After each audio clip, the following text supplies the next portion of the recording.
يطع الله ورسوله فقد فاز فوزا عظيما.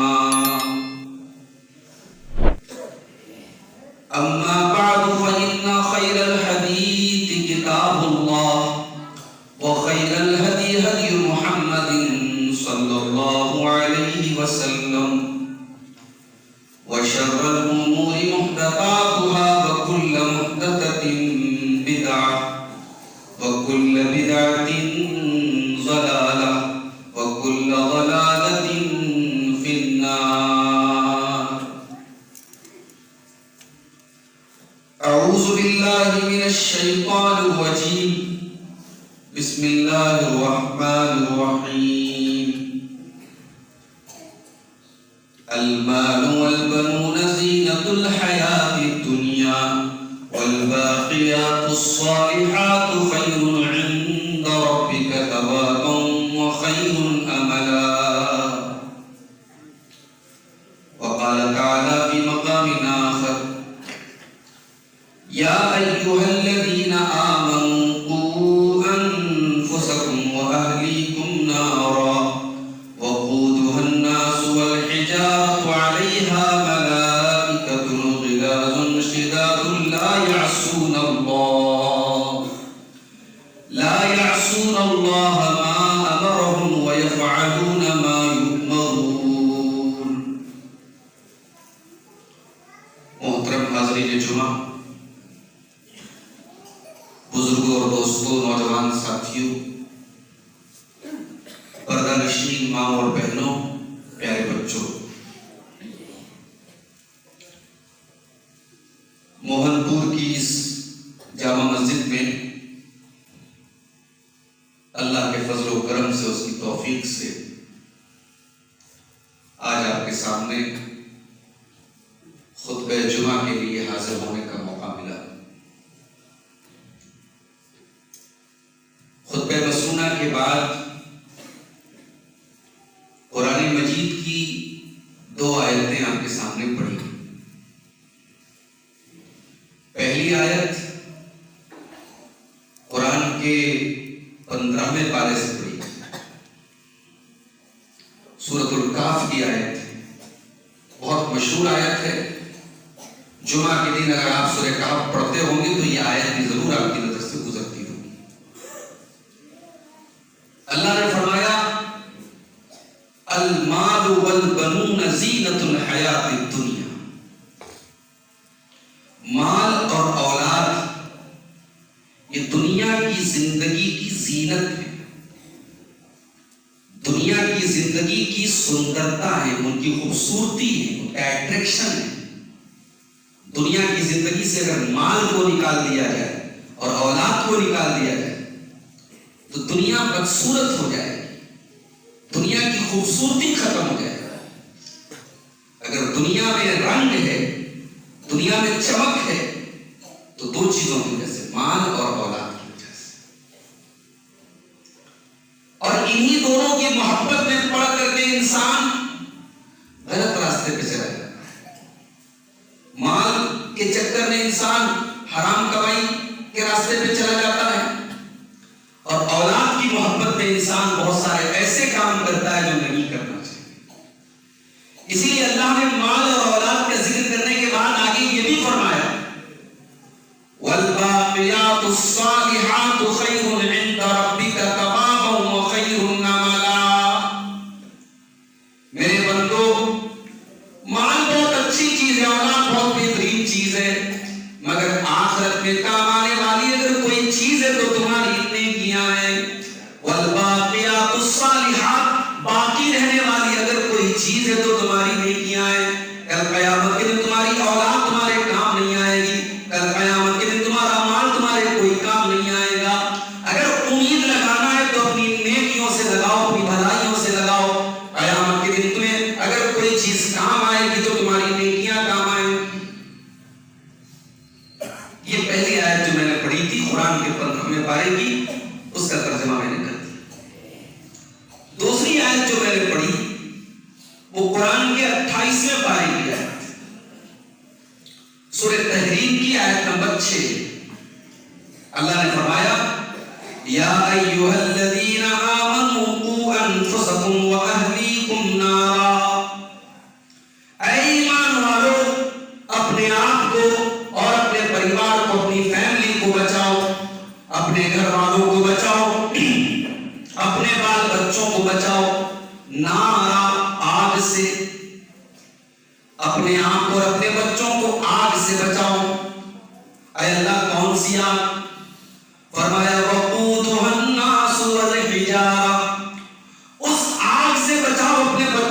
اپنی فیملی کو، اپنے آپ کو جس آگ کا ایندھن انسان اور پتھر ہوں گے، جو پیٹرول اور ڈیزل سے نہیں جلے گی، جو لکڑی اور کوئلے سے نہیں جلے گی، جو انسانوں سے جلے گی، جو پتھروں سے جلے گی. علیہا ملائکۃ غلاظ شداد، اور اس جہنم کے جو داروغہ ہوں گے، اس جہنم کے جو چوکیدار ہوں گے، اس جہنم کی جو رکشا کرنے والے، جو نگرانی کرنے والے ہوں گے، وہ بڑے سخت قسم کے فرشتے ہوں گے. لا یعصون اللہ ما امرہم، وہ اللہ تعالیٰ کے کسی حکم کی نافرمانی نہیں کریں گے. وَيَفْعَلُونَ مَا يُؤْمَرُونَ، ان کو جتنا حکم دیا جائے گا اتنا وہ کام کریں گے. ان دونوں آیتوں کو سامنے رکھیے اور اپنے دل پر ہاتھ رکھ کے بتائیے میرے بھائیو، ہم میں سے ہر شخص جو شادی شدہ ہے اس کے دل میں اولاد کی چاہت ہے، اور جس کے پاس اولاد ہے اسے اپنی اولاد سے محبت ہے. اولاد اللہ تعالیٰ کی بہت بڑی نعمت ہے، اور اس نعمت کا اندازہ اس انسان سے آپ لگائیے اور پوچھئے جس کے پاس اولاد نہ ہو یا اولاد ہو لیکن اللہ نہ کرے کوئی خطرناک بیماری. ابھی کل رات میں میرا پروگرام تھا کلیا چک میں، تقریر کے بعد وہیں آس پاس کے ایک صاحب سے ملنے کے لیے آئے، فوج میں کام کرتے ہیں، فوجی، 2 بچے، ایک لڑکی ہے ایک لڑکا، اور دونوں بچے پیدائش کے بعد ان کے اندر سننے کی طاقت بہت کم ہے. بچہ پیدا ہونے کے بعد سے ہی سن نہیں پا رہا ہے، بہت کم سن پا رہا ہے. انہوں نے بڑے دکھی من سے مجھ سے کہا کہ مولانا میرے بچوں کے حق میں دعا کیجیے. انہوں نے حالانکہ یہ بھی کہا کہ جب میں ان لوگوں کو دیکھتا ہوں جن کے بچے بالکل اپاہج ہیں، یا ان کو دیکھتا ہوں جن کے پاس اولاد نہیں ہے، تو میں اللہ کا شکر ادا کرتا ہوں. لیکن جب اپنے بچوں کو دیکھتا ہوں وہ کچھ سن نہیں پا رہے ہیں تو مجھے بڑا ترس آتا ہے. مولانا میرے بچوں کے حق میں دعا کیجیے. اگر اللہ نے آپ کو صحیح سالم اولاد دی ہے، آپ کی بیٹی، آپ کے بیٹے، آپ کے بچے صحیح سلامت ہیں، اللہ نے کسی بڑی بیماری سے محفوظ رکھا ہے، میرے بھائیو یہ بہت بڑی نعمت ہے اللہ تعالیٰ کی. آپ کی زندگی میں رنگ ہے تو اسی اولاد سے ہے. میں نے وہ عورتوں کو دیکھا ہے جن کے گھر میں بچے نہیں ہوتے ہیں، اور میں نے ان عورتوں کو بھی دیکھا ہے جن کے گھر میں 4-4 5-5 بچے ہوتے ہیں. بچوں والی ماں کہتی ہے، عورت کہتی ہے میرے بچے میرا کام بڑھا دیتے ہیں، میرے بچے دن بھر میرے کمرے میں گندگی کر دیتے ہیں، کپڑے پھیلا دیتے ہیں، سامان پھیلا دیتے ہیں. اور وہ عورت جس کے گھر میں کوئی بچہ نہیں ہے، وہ بیچاری، اس کا من، اس کا دل مچلتا ہے کاش میرے گھر میں بھی کوئی بچہ ہوتا جو میرے کپڑوں کو پھیلا دیتا، میرے گھر میں گندگی کر دیتا، میرے گود میں بھی کوئی بچہ ہوتا، میں بھی اس کے ساتھ بزی ہوتی. اس کو اپنی زندگی میں خالی پن نظر آتا ہے، اس کو اپنی زندگی میں ادھورا پن نظر آتا ہے. میرے پیارے بھائیوں، یہ اولاد کتنی بڑی نعمت ہے، جس کو ملتی ہے اسی کو احساس ہوتا ہے کہ کتنی بڑی نعمت ہے. مگر یہ اولاد جتنی بڑی نعمت ہے اتنی ہی بڑی ذمہ داری بھی آپ کے کندھوں پر ہے. یہ اولاد اللہ تعالیٰ نے ایک نعمت دی ہے تو اس نعمت کے بارے میں اللہ سوال بھی کرے گا قیامت میں. اللہ پوچھے گا تم ایک باپ تھے، تم ایک ماں تھی، ہم نے تم کو 3 بیٹے دیے، ہم نے تم کو 2 بیٹیاں دی، تمہیں بچے دیے، تمہیں اولاد دی. بہت سارے لوگوں کو ہم نے اولاد نہیں دی، تم کو اولاد کی نعمت دی. تم نے اپنی اولاد کی تربیت کیسے کی، تم نے اپنی اولاد کو کیسے پالا، تم نے اپنی اولاد کی جہنم اور جنت کے بارے میں سوچا کہ نہیں سوچا، تم نے اپنی اولاد کی آخرت کے بارے میں سوچا کہ نہیں سوچا، تم نے اپنی اولاد کو جہنم کی آگ سے بچانے کے لیے کیا انتظام کیا ہے. میرے بھائیوں، آج ہم اور آپ اپنے پریوار سے بڑی محبت کرتے ہیں. ہمارے بچوں کو ذرا سی خروچ آ جائے ہم بے چین ہو جاتے ہیں. ماں کو پتہ لگ جائے بچے کے بدن پر کہیں آگ کی ایک ہلکی سی چنگاری بھی اس کے بدن پر، اس کی باڈی پر، اس کے شریر پر کہیں لگ گئی ہے، ماں تڑپنے لگتی ہے، ماں رونے لگتی ہے، باپ بے چین ہو جاتا ہے. دنیا کی آگ کی ایک چنگاری بھی ہم اپنے بچوں کو لگنے نہیں دیتے. میرے بھائی، کبھی آپ نے دیکھا ہوگا مئی اور جون کی گرمی میں